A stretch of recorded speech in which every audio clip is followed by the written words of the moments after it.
Welcome to Travel Austria, Quick Tips, Great Trips. Our deep dive today tackles Vienna, one of Europe's just truly magnificent capital cities.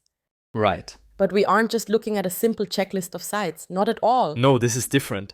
We're analyzing a really strategic, realistic 2-day plan, one that's designed, specifically for the first-time visitor. Exactly, the traveler who wants to see the classics without that crushing burnout of just rushing everywhere. That's the core mission here, defining a manageable but also joyful 48 hours. What's fascinating here is that the promise of this itinerary is the shortcut it offers you to those truly memorable Vienna moments. Oh, I like that. Not the ones you just take a picture of, but the ones you actually feel. That's it. We're talking about a slow, deliberate coffeehouse break, maybe a tranquil evening walk, and just that profound feeling that you actually enjoy the atmosphere instead of racing against the clock. It starts by fundamentally changing the traveler's mindset, doesn't it? It's a bit of a philosophical shift. It is. You're moving from maximizing the number of spots you check off a list to maximizing the quality of the time you spend in each spot. That's a huge difference. Absolutely. The underlying strategy is essentially about, cognitive load management. Okay, break that down for us.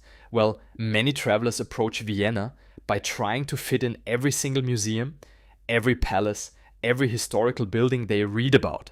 They'll try to cover 3 major sites by lunch. I've been that person. It's exhausting. It is. And it just results in time spent in ticket lines, battling crowds, and just mental fatigue, that dreaded museum blur. Where everything just kind of blends together. Exactly. So the structured approach we're looking at here prioritizes the essentials and, maybe more importantly, the atmosphere over just pure inventory. It assures your brain actually absorbs the city's beauty instead of, blurring it into a stressful montage. So we're aiming for depth of experience over breadth of sites. And to get that, to achieve that smooth anti-overload experience, we have to start with the foundations.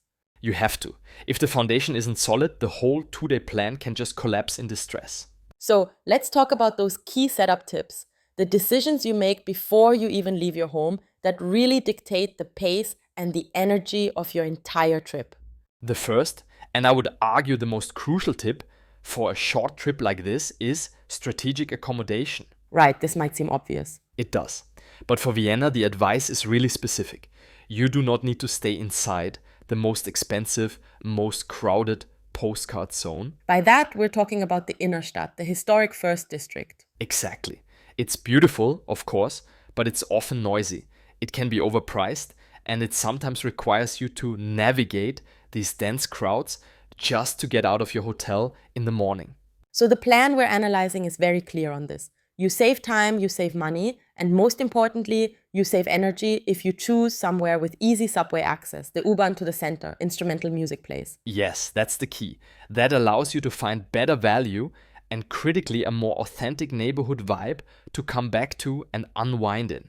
Can you walk us through some of the specific areas that are recommended for that perfect balance? Certainly. We're looking at areas just outside the Ringstraße. That's the main circular road, but still very central. The key examples cited are places like Leopoldstadt, Neubau, or Mariahilf. Okay, so take Leopoldstadt, for example. It's the second district, historically the Jewish quarter, and it's right across the Danube Canal from the center. It offers incredible access via the U-Bahn, often just 1 or 2 stops to St. Stephen's. But the crucial part is what happens when you get back. Right. It has parks and a genuine relaxed neighborhood feeling when you come home in the evening. You can breathe. That neighborhood decompression is so vital. If you spend all day fighting crowds and then you go back to a crowded, touristy hotel area, you never really feel like you've rested. You don't. And places like Neubau and Mariahilf, on the other hand, they have a different vibe. They are often cited for their more artistic, design-focused energy. A bit more modern. Precisely. They offer a younger, more creative pulse, lots of small boutique shops, and really excellent locally focused restaurants that are frankly less expensive and less tourist driven than in the very center. So staying there means you step off the U-Bahn and you immediately feel that shift from tourist hotspot to just local life. And that emotional decompression is half the battle in preventing that 2-day overload. It really is. So once we've established where we're sleeping, we move to tip 2, optimizing movement and time. Vienna is often described as walkable, but there's a crucial distinction here, isn't there? Yes, a very important one.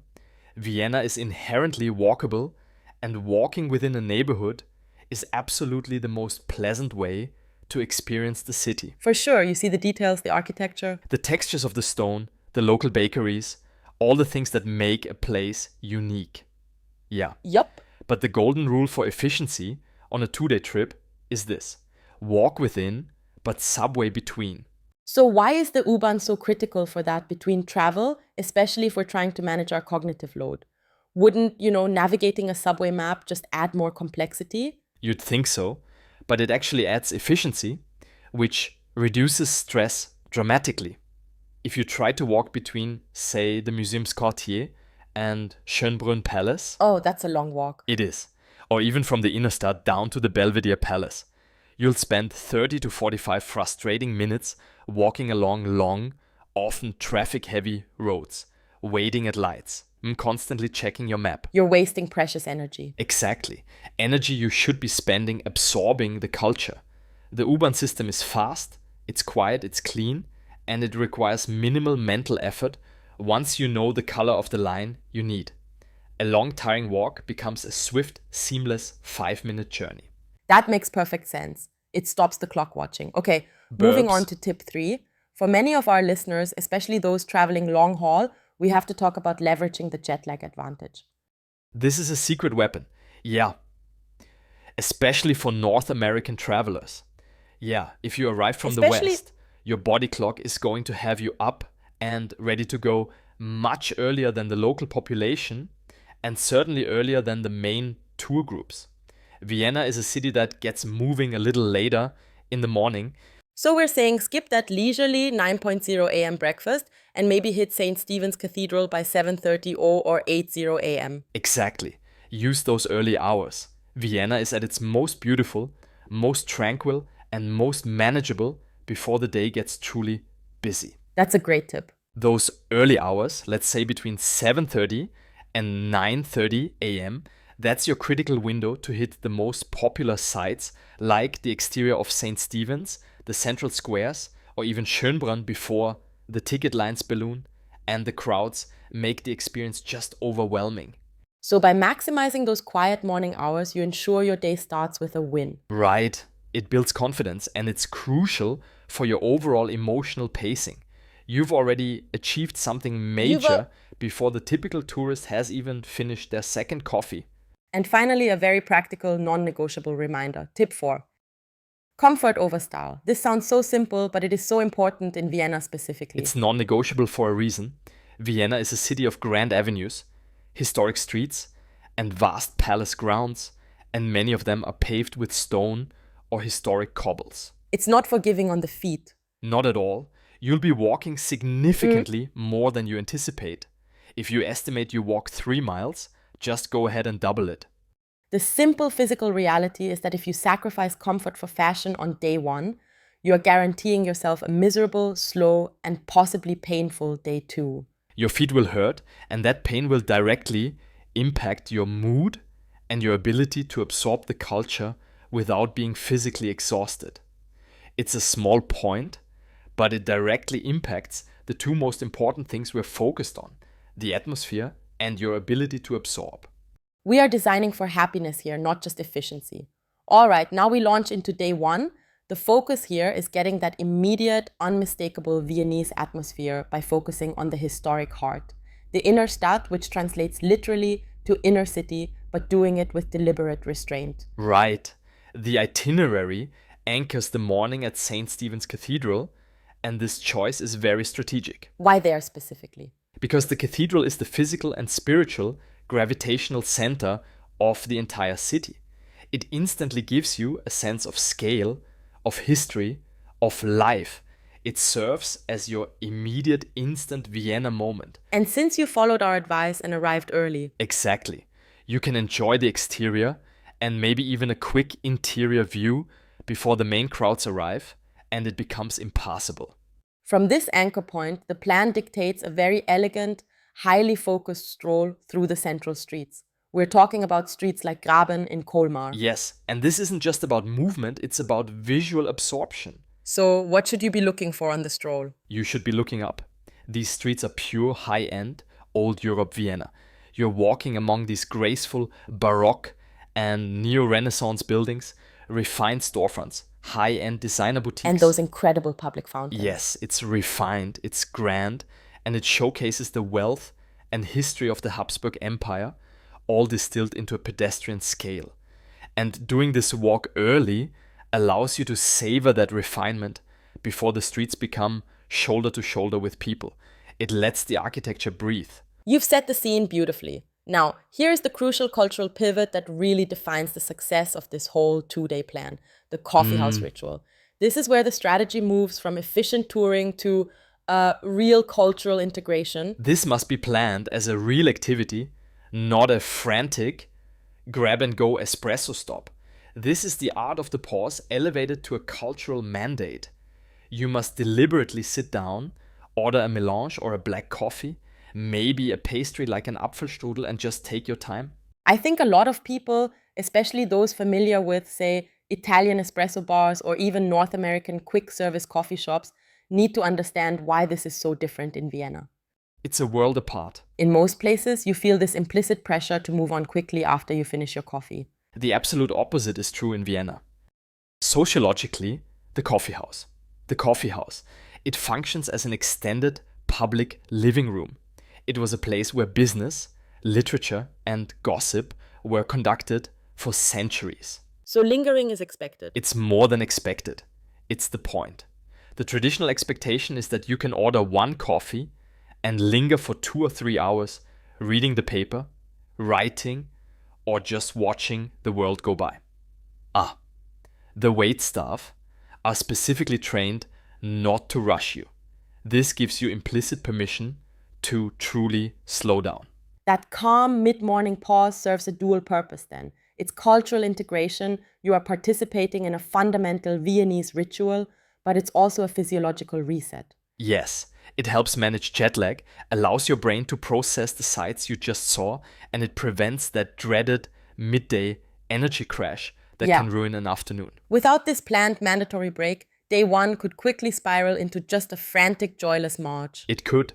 This break is where you, the traveler, turn into an observer, sitting back and allowing Vienna's atmosphere to just wash over you. Okay, so once you're refreshed and cognitively reset, we move to the afternoon and the single most important anti-overload strategy, the single highlight rule.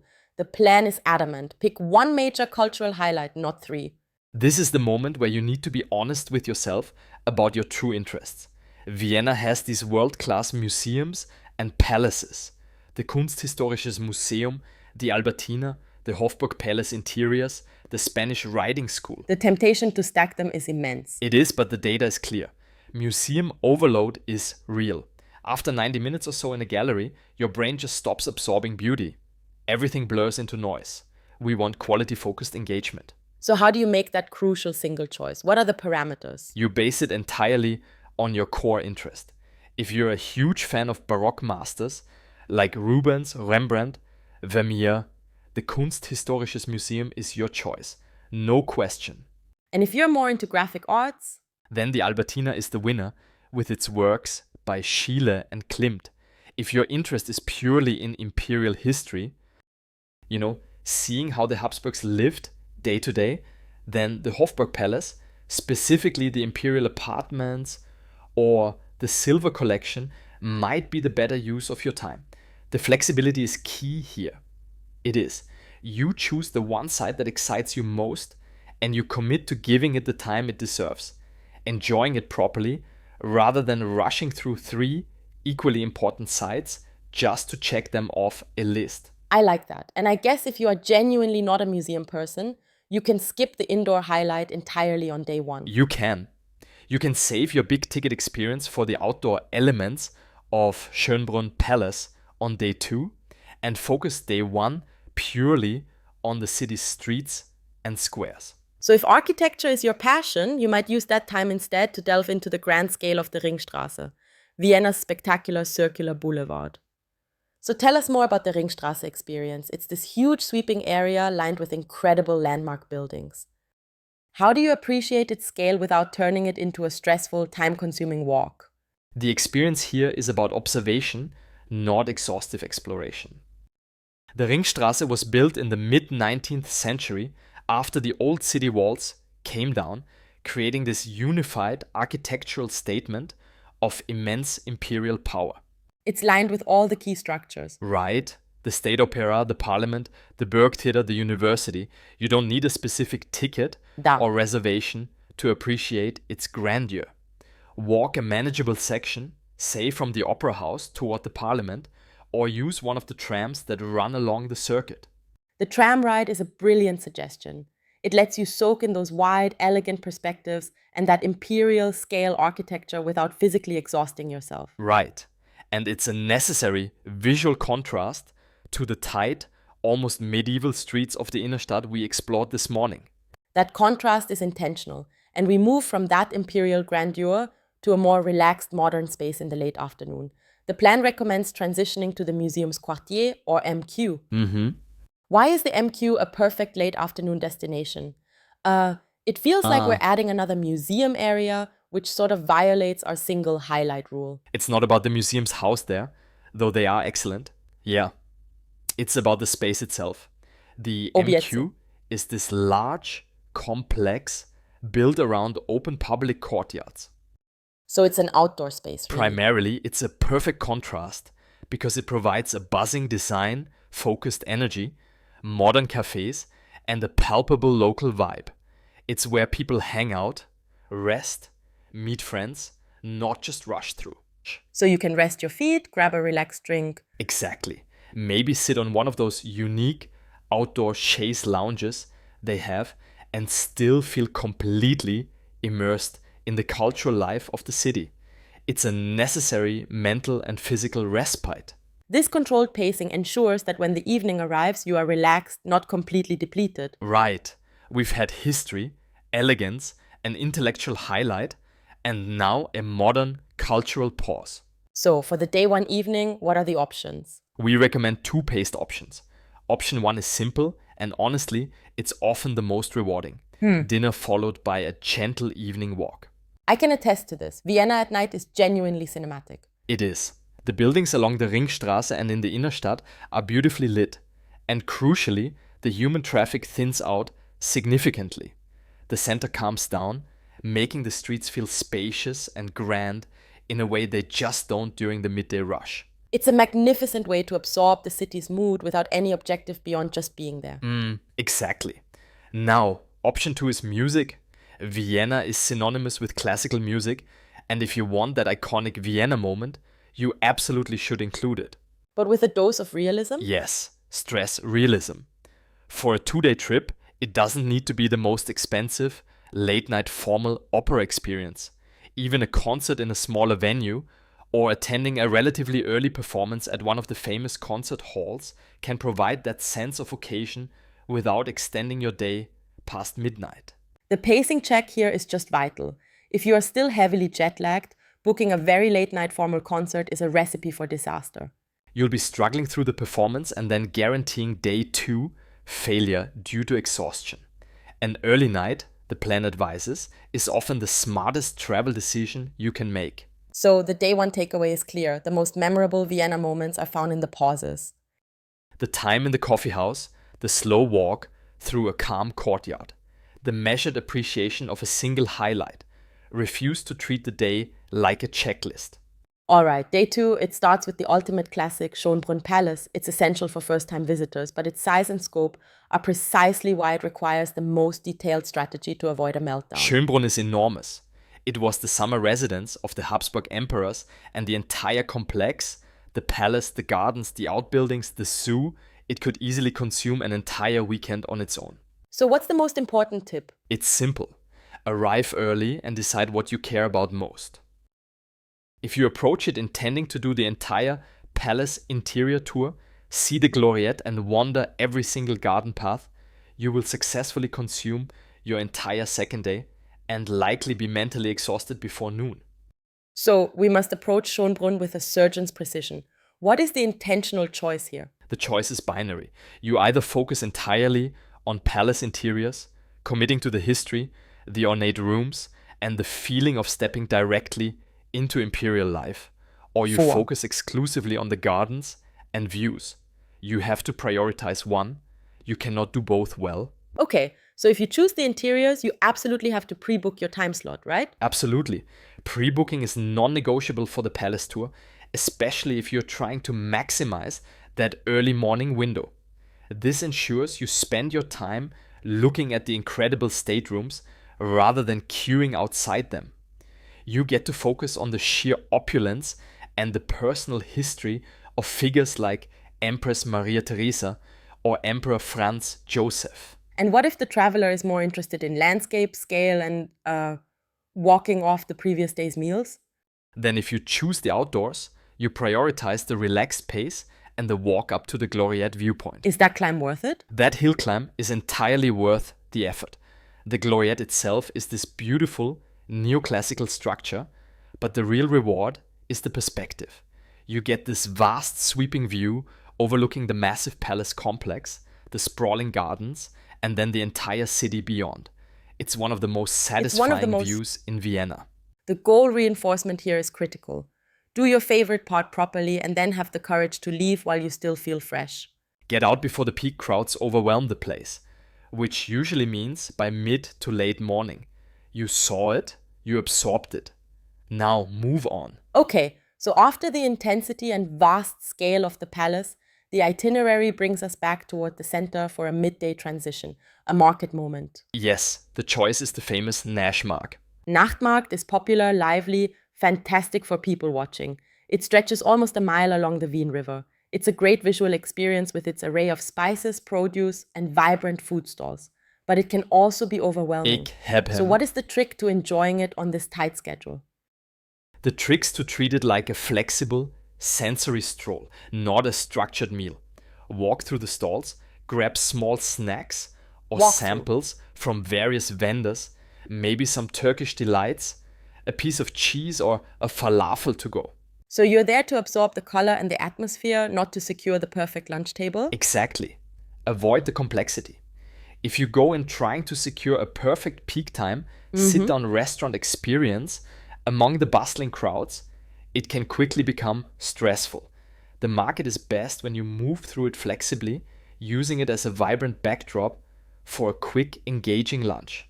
Cheerful music plays. I see. So the beauty of this itinerary is that we've now secured the imperial essentials, the Innerstadt atmosphere, the coffee pause, a taste of Schönbrunn. The afternoon of day 2 is where the itinerary becomes truly personalized. This is the moment to choose the Vienna personality you want to take home with you.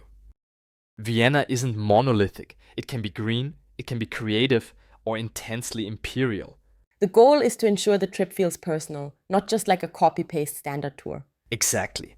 And there are 3 distinct afternoon choices provided in the plan, each offering a different facet of the city. Okay, let's break them down. Choice A, Green Vienna at the Prater. Right. If you've done a lot of walking in imperial history already, this is a fantastic, low-demand option to truly slow down. The Prater is this huge public park complex with a vast green space and a smaller permanent amusement park. And the key activities here? Walking the green spaces and maybe taking a ride on the iconic giant Ferris wheel, the Riesenrad. Why is this a good choice? It's nostalgic, it's fun. It provides an easy classic skyline view that contrasts with the palace views from the morning, and it requires no intellectual heavy lifting. It's pure, relaxed leisure. It's a palate cleanser. Okay, choice B, Neighborhood Vienna, specifically Neubau or Leopoldstadt. We talked about staying in these areas, but now we're suggesting spending time here intentionally. Yes, this is a shift from tourist to explorer. What's the plan?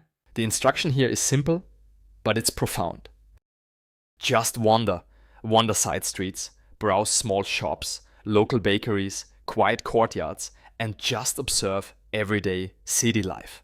This is often the part of the trip people remember most. Because it feels real and personal. Yes, you notice the quiet, unique design stores of Neubau, the locals chatting outside, a simple Beisler pub, the hidden patios tucked away.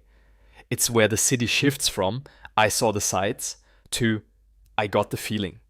Yeah, it's a crucial counterpoint to the massive formal scale of Schönbrunn and the Ringstraße. And then we have choice C, Imperial Vienna, specifically Belvedere. This is for the traveler who needs one last dose of elegance. Right. Or is maybe interested in a particular piece of art.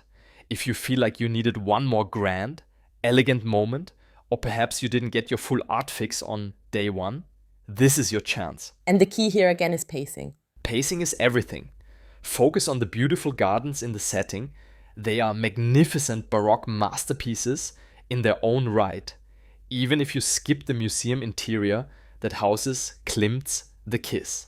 That strategy is smart. It delivers another iconic, elegant moment. The grand architecture, the landscaping without adding more cognitive intensity to your final hours by forcing you through more high-density art galleries. Maximum visual impact with minimum exhaustion. So, what about the final strategy for day 2, the calm finale? After a day of choosing between palaces and personalized neighborhoods, the ending must be peaceful. We strongly suggest a golden hour walk back through the center as the crowds truly thin out. A quiet moment at a scenic viewpoint like the Gloriette. If you chose the gardens or a relaxed dinner in that quiet neighborhood you chose to explore. The whole point is that Vienna is best when it's not rushing you. Ending with calm ensures the lasting memory you carry home is the atmosphere, the beauty and the feeling of having lived in the city for 2 days. Gentle music. Not the hurried sprint to the airport. To bring this entire strategy home, let's just consolidate the 4 main planning pitfalls that this whole itinerary is designed to help you avoid. If you can heed these 4 warnings, your 2 days will be infinitely smoother and more enjoyable. Mistake number 1, which we have covered extensively, is the belief that you have to do too many museums. Just don't do it. Right. You must choose one major indoor highlight, maximum. Vienna is fundamentally a city of mood and atmosphere. Prioritize the streets, the cafes, and the parks over what's behind closed doors. You can always come back for the other museums. Mistake number 2, only seeing the historic center. While the Innere Stadt is stunning, it's just a sliver of the Viennese experience. It's the Habsburg stage set, but it's not the whole city. You need to add at least one deliberate neighborhood, Wanderneubau, Leopoldstadt, or another, to get that more personal human experience and see Vienna as it really operates. Okay, mistake number 3, underestimating walking. This is the simple physical reality. Vienna demands walking. If you don't wear comfortable shoes, you will pay the physical and mental price, and it will fundamentally damage your mood and pace on day 2. It's a non-negotiable practical truth. Invest in good footwear. And mistake number 4, which really ties everything together, packing your days too tight. If you schedule Vienna like an obstacle course, you delete the very best experiences.